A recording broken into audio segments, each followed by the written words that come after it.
my dearest, lovely, I was gonna say chat, but this is not a Twitch live stream, so we're gonna go with viewers. Hello, guys. This video today was going to be about food. America's food's killing you.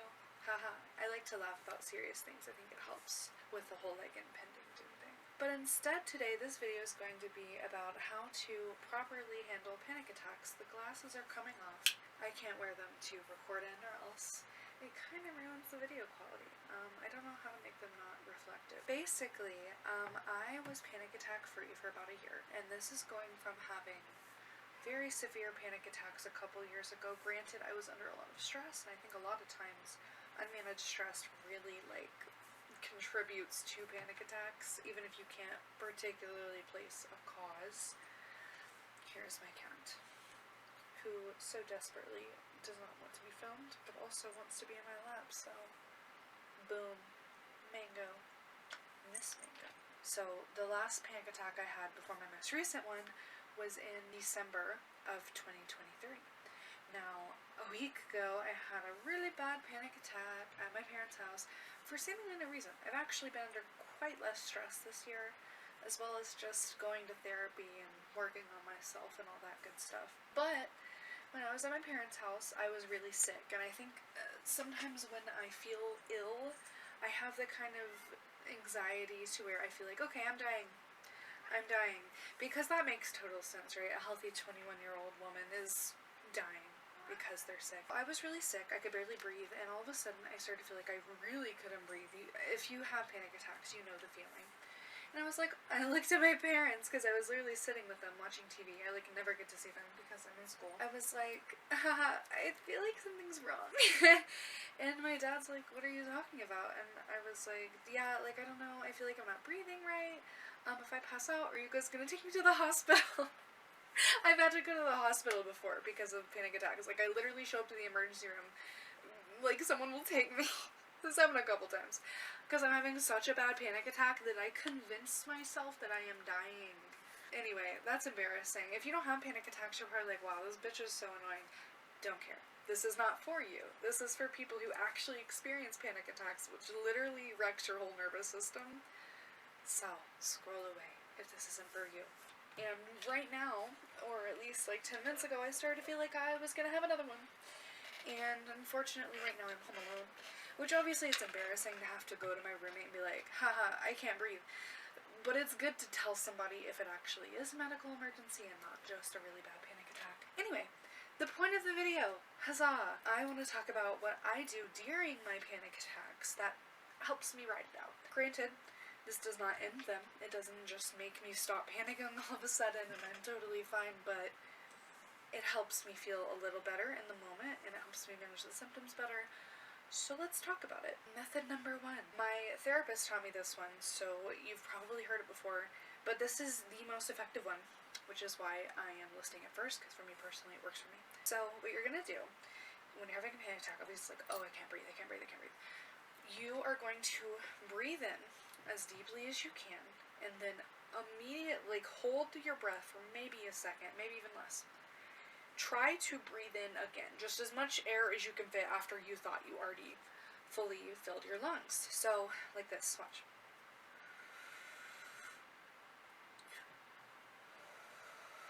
Okay, so what this does, in scientific terms, it kind of constricts your heart a little bit, and I know that might sound bad, but in reality, it triggers it to pump more blood out. And when it does this, it makes your lungs expand better, it registers you breathing better. Also happens to slow down your heart rate. This is all things my therapist has told me. Feel free to fact check, but personally, when I am in a panic attack and I do this, repeatedly, it starts to help me regulate my breathing. Even if I feel like I'm dying, I feel my breathing start to be normal.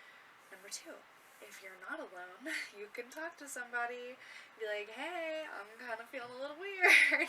For me, when I was having a lot of panic attacks, which was mostly at the end of 2022 and the beginning of 2023, I want to say September 22 through March 23, I was having panic attacks multiple times a day sometimes. It was horrific. Little old me could not admit to myself that the cause of these panic attacks was the very unnecessary stress I was getting from being abused in my relationship. Maybe this isn't obvious, but if you are in an abusive relationship, whether that's friendships, with your parents, if you live with them, like if you see them all the time, or especially with a partner, it causes you to be stressed. And if the stress goes unmanaged, unchecked, and you just try to bend yourself any which way to make this abuser person happy, guess what?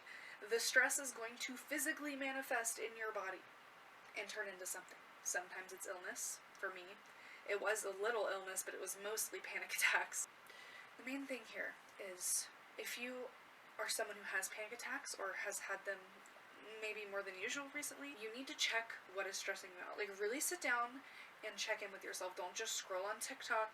Don't just go open your Instagram and mindlessly scroll for 2 hours and ignore the way you're feeling, because that's what I did. And guess what? It doesn't do anything. It got me in the hospital. It could get you in a psych ward or a grave. You never really know. And that's kind of the point, is that it's very important to keep your stress in check. Anyway, that's a great method of dealing with panic attacks, and oftentimes reducing the severity or amount, or both. Tip number 3, get a therapist. Like, I say this with so much love, because a lot of people are anti-therapy. It is good for you. And guess what? I know what you're gonna say. I know what you're gonna say if you've been in therapy and you hated it. You're gonna be like, oh my god, but Harper, my therapist was horrible, and they treated me awfully, and they were bad at their job, and they didn't really care about me. And guess what? Yeah, I have also had therapists like that, so checkmate. But that is only some therapists, and there are some bad people in every single field you get into, whether it's a medical doctor, mental health doctor. People in every field can be bad, even if they're very important fields that no one should be bad in. People do things for money. I think therapists get paid quite nicely, but I could be wrong. I have actually, that is completely based on nothing. Maybe they don't. I apologize if I'm wrong. That being said, you can find a good therapist. There are plenty of good therapists out there, and I dare even say there are more therapists in this world that care about their patients, aka people like you and me, than those who don't. Originally, when I started therapy, it was after a traumatic event that happened to me in high school. My therapist sucked, but my brother saw her when he was younger, but as a teenager in high school, like, she was so bad for me. I'm not even getting into it. I stopped therapy for a while, and I continued to go through traumatic things because I never worked through this stuff. I found another therapist in high school, near the end, this time senior year, after another traumatic event, yippee, and she was even worse than the other one. She was so mean to me. Constantly, oh my gosh.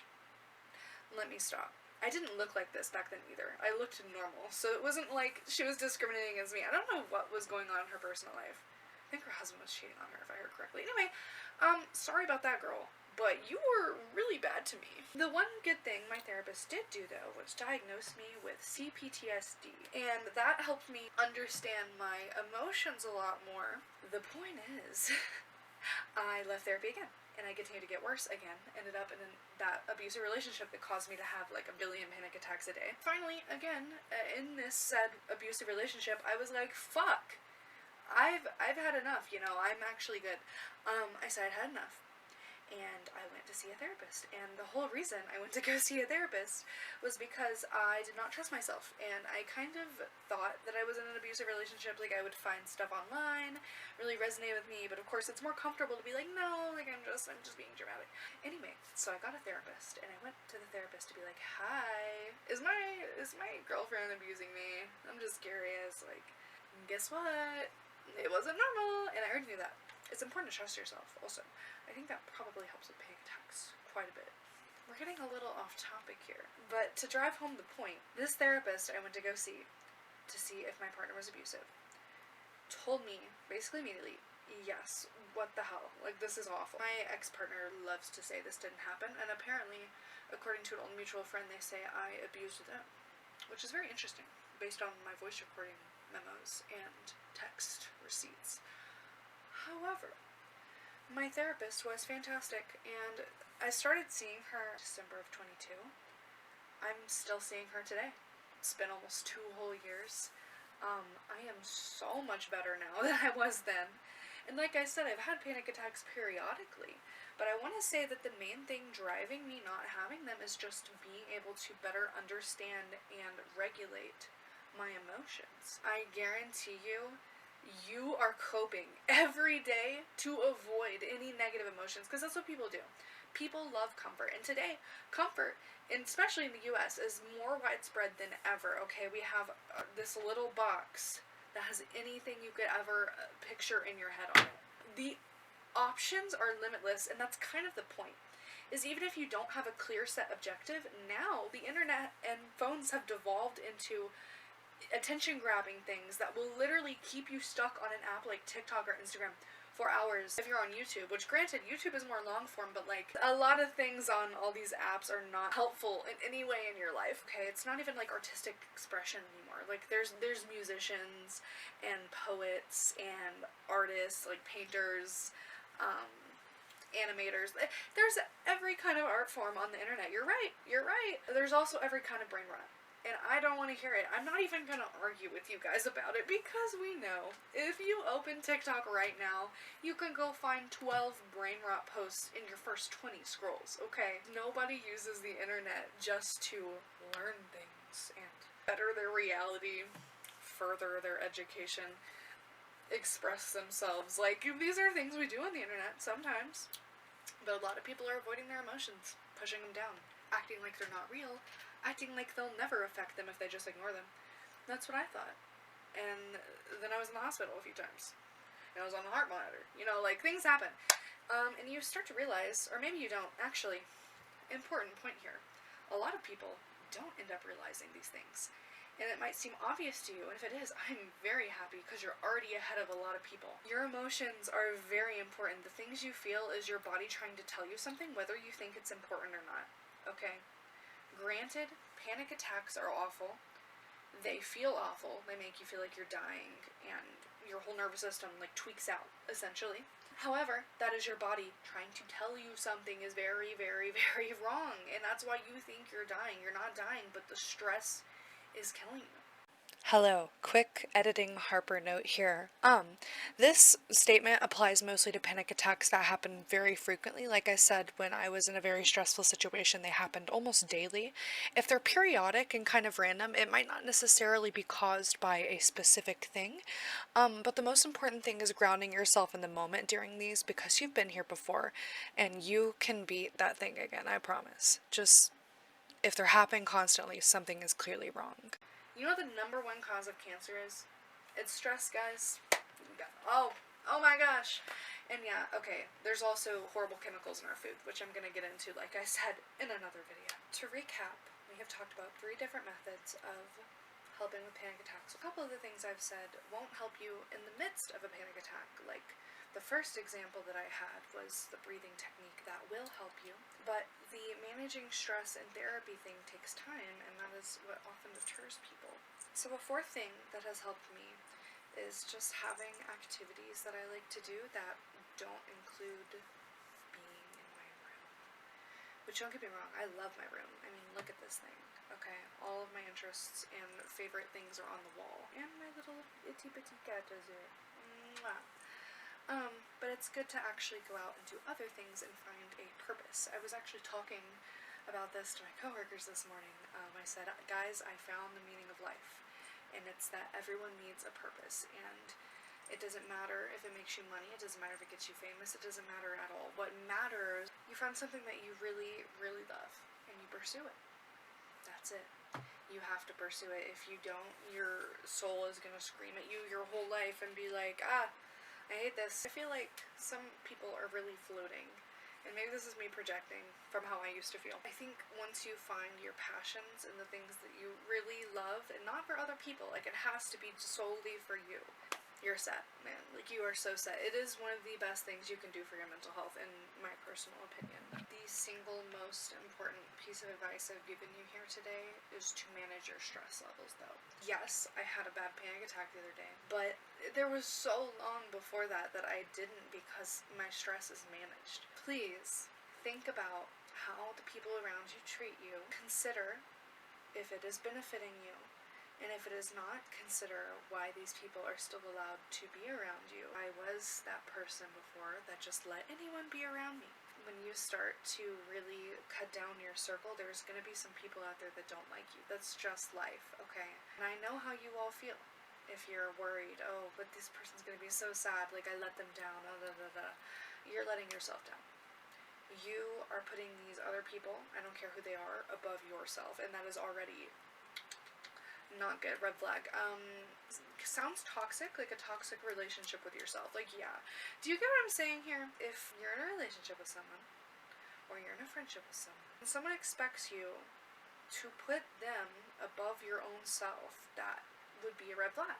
So why are you normalizing it for yourself? Like, genuine, honest question. Why do you normalize you, yourself, prioritizing other people? But if they asked you to do that, that would be really toxic and self-centered and not good. Knowledge. Panic attacks are scary. As a formerly very anxious girly, these things are important. And if you ignore them, you will reap the consequences, whatever those may manifest as in your life. A lot of people just end up unhappy because they don't nourish their souls. They don't prioritize themselves over other people. They don't take care of themselves. They worry about taking care of people who maybe don't deserve it. Some people, that's just a trauma response. But that is why therapy is good. And therapy can really help you get in touch with those emotions that you've been suppressing your whole life, for some of you. I'm looking at you guys. Don't act like you didn't just hear that. Thank you guys so much for watching, and I hope to be back on here making more videos soon. I will. I said in the last 2 videos and disappeared. Ooh. But it's the end of the semester, and I've got like a couple weeks left. I'll find the time. I'll make the time. I'm also making the time to make an album. I don't know if I've said this on this channel before. I probably have. I can't shut up. I always say move in silence, but I can't. And I'm really excited. And that is one of my passions. Making videos is one of my passions. I've always wanted to do this ever since I was a kid, so I just do it now. And there really isn't that much to it, guys. You could have your phone camera in front of you, and you could record a video just like this and edit it on CapCut, which is a free app on your phone. For singing or making music, like, do you have a microphone? Maybe not, but you have a phone microphone, don't you? Or a headset microphone. I'm taking a class right now to make my own beats on a music editing app. It's so awesome! I didn't even know they offered things like that at college. Just so y'all know, they do. Very cool. Not just like band, like marching band, like high school. Like music production, music editing software, social media in the music industry, songwriting, crazy stuff, guys. And I'm so thankful for these opportunities that I've been given that I totally was not taking advantage of the past couple of years. Hello, missus. Let me wrap it back up. I think I know what my purpose is, and it is to create. And knowing these things has helped me significantly. If you waste your life caught up in other people's lives, or prioritizing other people's well-being over yours, you will never be happy. But you deserve to be happy. And you can be happy if you face your feelings, hold the people around you accountable, and just be nice to yourself, man. This world is messed up, and I know y'all know it. We've all been here and seen it. So just be nice to yourselves, please. Thank you. We're all human. Anyways, thank you for watching. See you in the next one. Bye.